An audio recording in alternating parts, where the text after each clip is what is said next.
The Florida Joint Center for Citizenship presents Voting Rights, Video 1, The Amendments. Voting is probably one of the most important rights we have. In order to vote, you have to be a citizen, at least 18 years old, and registered to vote in the state where you live. But when the Constitution was adopted, only white, male landowners could actually vote. Now, I don't know about you, but this means that I couldn't have voted. So how did that change? How did the country go from a small group of people being allowed to vote to a large percentage of the population? Amendments. Let's take a look at how these changes to the Constitution expanded voting rights.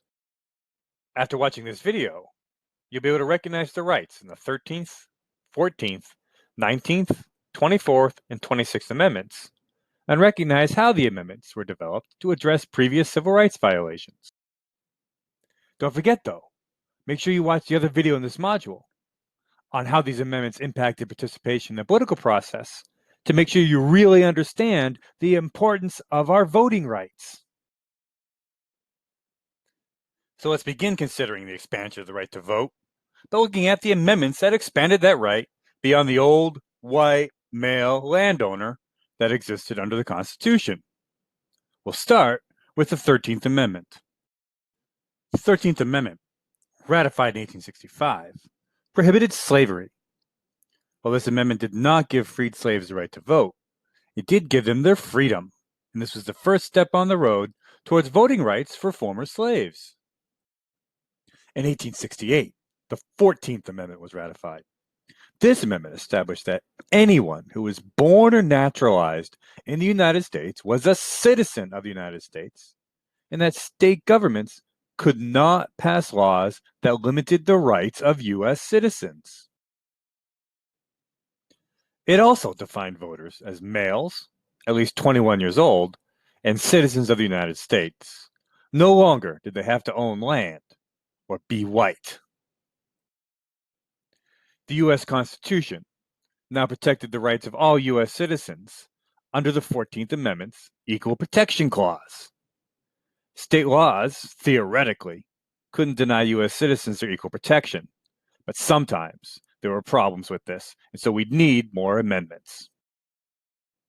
Despite the equal protection of the 14th Amendment, some states were still trying to deny African American males the right to vote.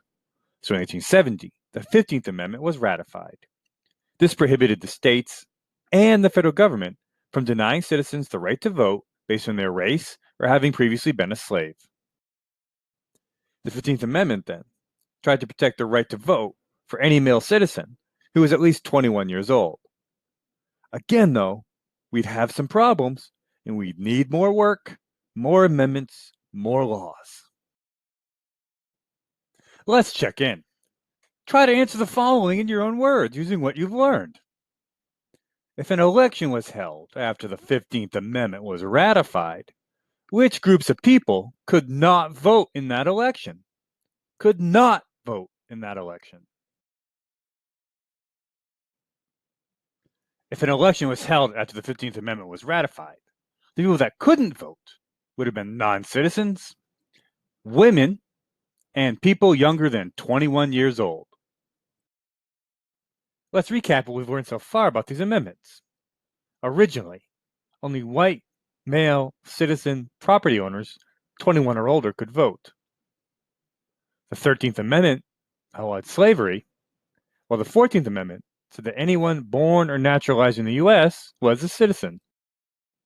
The Equal Protection Clause of the 14th Amendment means that states cannot limit the rights of citizens. The 15th Amendment said you cannot deny someone the right to vote because of their race. And after the 15th Amendment, all male citizens at least 21 years of age could vote. So men have the right to vote, but we have to remember the ladies. So let's talk about the 19th Amendment.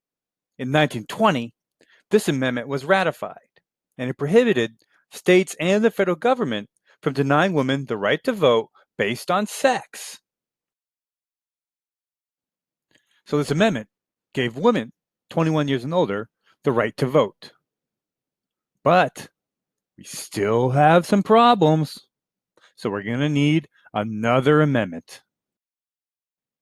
In 1964, the 24th Amendment was ratified.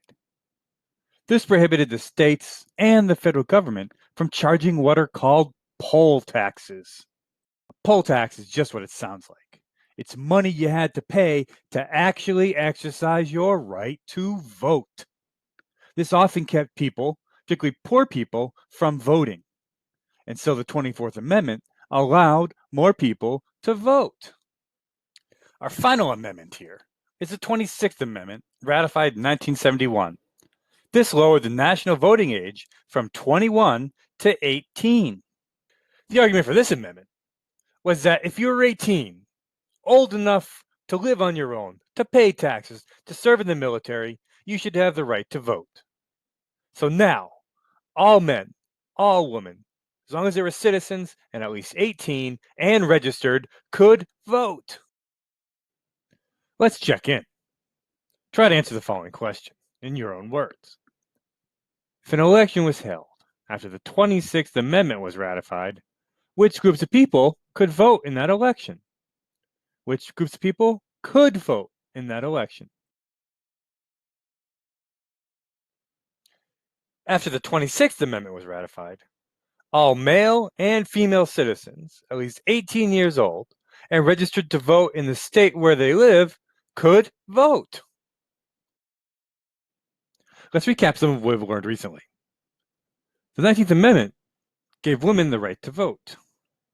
The 24th Amendment outlawed poll taxes, which meant you had to pay to vote. And the 26th Amendment lowered the national voting age to 18. Remember, too, that after the 26th Amendment, all citizens of the United States, regardless of race or gender, could vote if they were at least 18 years old and registered. Voting is one of the most important rights, not just a right, a responsibility that a citizen has. The right to vote expanded through amendments. And it's important we know these amendments to know our right to vote. There's still more to learn, though. So be sure to watch the video in this module on the impact the amendments had on the political process to really understand the expansion of our right to vote. This video is produced by the Florida Joint Center for Citizenship at the Lou Fry Institute. Thanks for watching.